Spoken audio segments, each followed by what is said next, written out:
Assalamualaikum warahmatullahi wabarakatuh. Halo semua, kami dari kelompok 5 Vkom 3C akan menjelaskan tentang berbagai macam teori komunikasi. Nah, nanti kita akan membahas 4 teori komunikasi. Yang pertama, teori behaviorisme. Yang kedua, yaitu teori humanisme. Yang ketiga, teori informatif. Dan yang keempat, yaitu teori uses and gratification. Teori yang pertama yaitu teori behaviorisme. Teori ini mungkin sudah sangat sering sekali kalian dengar. Teori ini dikembangkan oleh pakar ilmuwan yang berasal dari Amerika Serikat yang bernama John B. Watson pada tahun 1978 sampai 1958. Menurut dia, mengenai teori behaviorisme ini mencakup semua perilaku termasuk tindakan, balasan atau respon terhadap sebuah rangsangan atau biasa disebut stimulus. Jadi, artinya bahwa selalu ada kaitannya antara respon dengan stimulus pada perilaku manusia. Teori berikutnya yaitu teori informatif.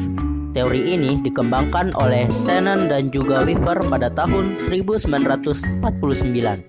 Teori ini merupakan salah satu teori yang klasik, dan teori ini menerbitkan komunikasi sebagai sebuah transmisi pesan serta bagaimana transmisi memakai media ketika berkomunikasi. Jadi, jika media yang dipakai baik, maka komunikasi tersebut tentu akan berjalan efektif.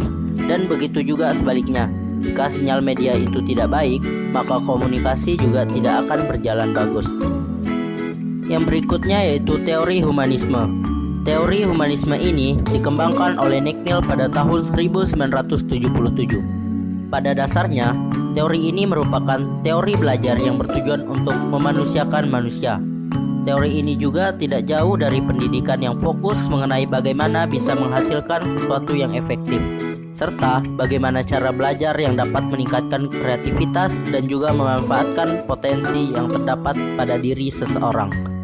Teori humanisme ini lahir sebagai bentuk perlawanan terhadap teori belajar yang ada sebelumnya seperti behavioritisme yang dianggap sangat pasif, kaku, serta penurut ketika menggambarkan manusia.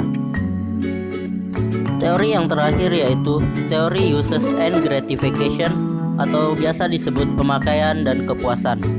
Teori ini berhasil dikembangkan oleh Coates dan Blumer pada tahun 1974. Mereka berdua berpendapat bahwa pemakai media itu mempunyai peran yang cukup aktif dalam memilih media yang dipakainya, sehingga para pengguna media tersebut itu bisa dikatakan sebagai pihak utama di dalam suatu proses komunikasi. Dalam hal ini, para pengguna memiliki pilihan untuk menentukan media yang cocok dengan kebutuhannya.